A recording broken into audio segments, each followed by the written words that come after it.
Halo teman-teman semuanya, di sini saya Johan Dafer Turnip akan melakukan critical journal review tentang strategi inovasi pembelajaran sejarah. Di sini saya menemukan satu jurnal, yaitu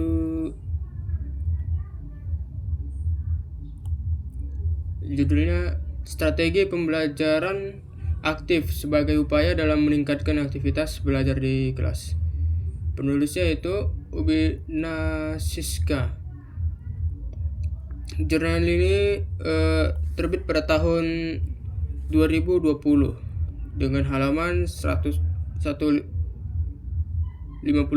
sampai 64. Di sini saya akan langsung ke ringkasan isi jurnalnya, yaitu jurnal ini ditulis oleh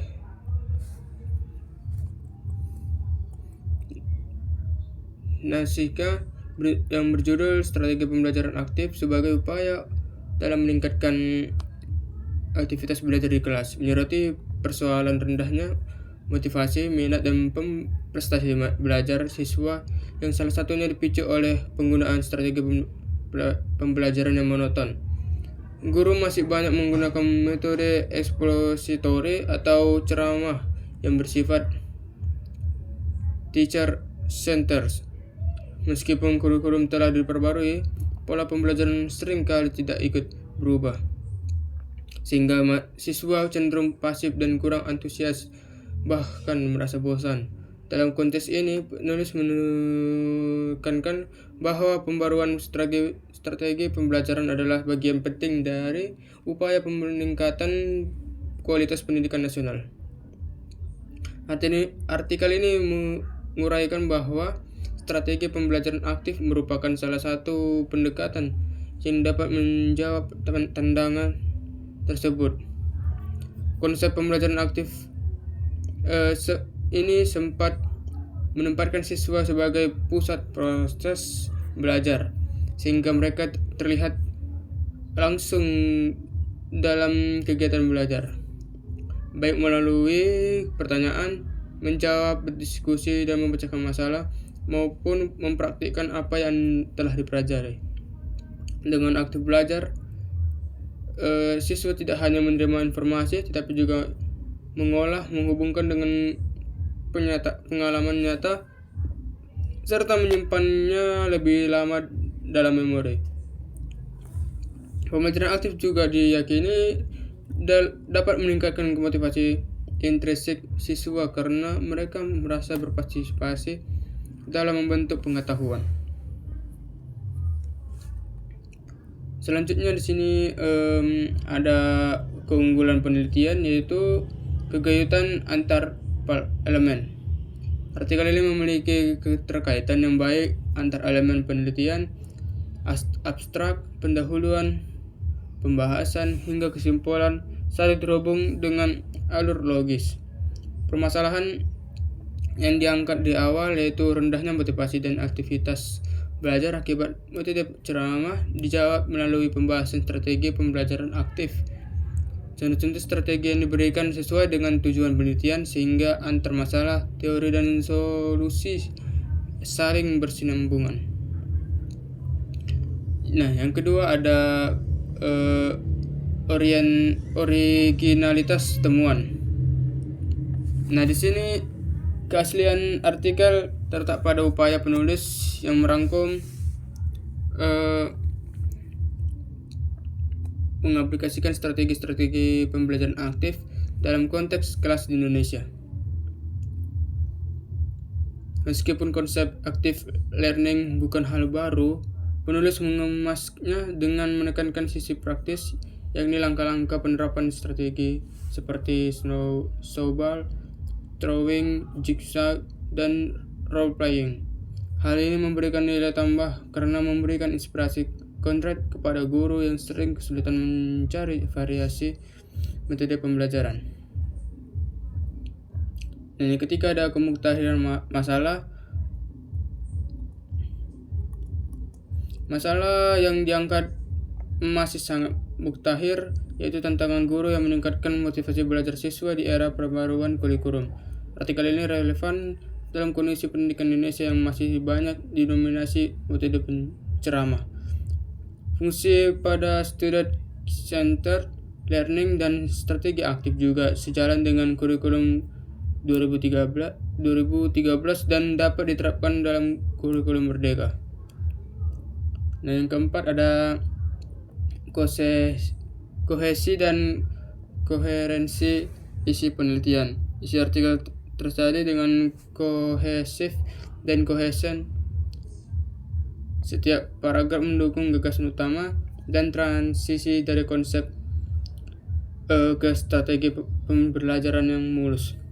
Misalnya, setelah menjelaskan kelemahan metode expository, penulis langsung menawarkan pembelajaran aktif sebagai alternatif, lalu diikuti uraian contoh strategi dan faktor-faktor yang mempengaruhi aktivitas belajar.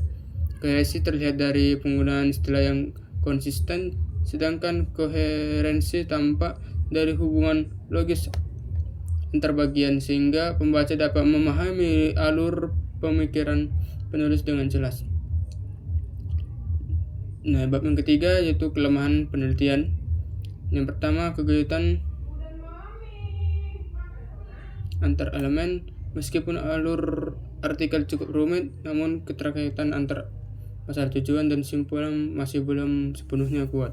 Permasalahan yang diangkat memang jelas, tetapi penelitian ini lebih bersifat kajian literatur dan atau deskriptif, bukan penelitian empiris. Yang kedua yaitu originalitas temuan. Konsep pembelajaran aktif sudah banyak dibahas oleh penelitian lain, termasuk oleh Silberman 2009 dan Zaini 2011. Artikel ini lebih pada merangkum dan mengadaptasi teori yang mudah ada ditimbang menghadiri ketemuan baru. Yang ketiga, kemutahiran masalah. Walaupun masalah rendahnya motivasi belajar masih relevan, artikel ini tidak sepenuhnya mengikuti perkembangan terbaru dalam pendidikan, terutama integrasi teknologi digital. Dalam pembelajaran aktif, fokusnya lebih pada strategi konvensional berbasis aktivitas kelas tatap muka. Nah, yang keempat ada kohesi dan koherensi isi penelitian. Secara umum, artikel cukup koheren, namun kelemahannya adalah isi pembahasan terlalu deskriptif panjang tentang jenis-jenis strategi sehingga alur argumen kadang terputus oleh uraian teknis. Nah, yang keempat ada implikasi terhadap teori. Penelitian ini memperkuat teori konstruktivisme dan student-centered learning yang menekankan keterlibatan aktif siswa dalam proses belajar. Strategi pembelajaran aktif yang dipaparkan sejalan dengan gagasan bahwa pengetahuan tidak hanya ditransfer oleh guru, melainkan dikonstruksi oleh siswa melalui aktivitas, pengalaman, dan interaksi sosial. Nah, yang kedua ada program pembangunan di Indonesia, yaitu hasil penelitian ini relevan dengan arah pembangunan pendidikan nasional yang menekankan peningkatan kualitas sumber daya manusia. Strategi pembelajaran aktif dapat dikontribusikan dalam mewujudkan visi pemerintah untuk mencetak generasi yang kreatif dan komunitif. Nah, yang ketiga ada pembahasan dan analisis. Dalam pembahasan dan analisis ini mengimplikasikan bahwa guru tidak hanya lagi terpaku pada metode ceramah tradisional. Guru harus berani keluar dari zona nyaman dengan mencoba strategi pembelajaran aktif yang lebih menantang namun menyenangkan bagi siswa. Nah, kesimpulan dari jurnal ini adalah karya dari Umi Nasiska menegaskan bahwa strategi pembelajaran aktif merupakan salah satu pendekatan penting dalam meningkatkan motivasi dan minat serta aktivitas belajar siswa di kelas. Dengan Meninggalkan pola pembelajaran yang monoton berbasis ceramah, guru diarahkan untuk menggunakan strategi yang lebih interaktif dan partisipasif. Sarannya yaitu, penelitian ini memberikan inspirasi untuk lebih variasi dalam memilih metode pembelajaran. Guru diharapkan untuk tidak berpaku pada ceramah, tetapi mengkombinasikan strategi pembelajaran aktif melalui karakter siswa dan tujuan pembelajaran tersebut. Mungkin itu saja yang bisa saya paparkan. Sekian dan terima kasih.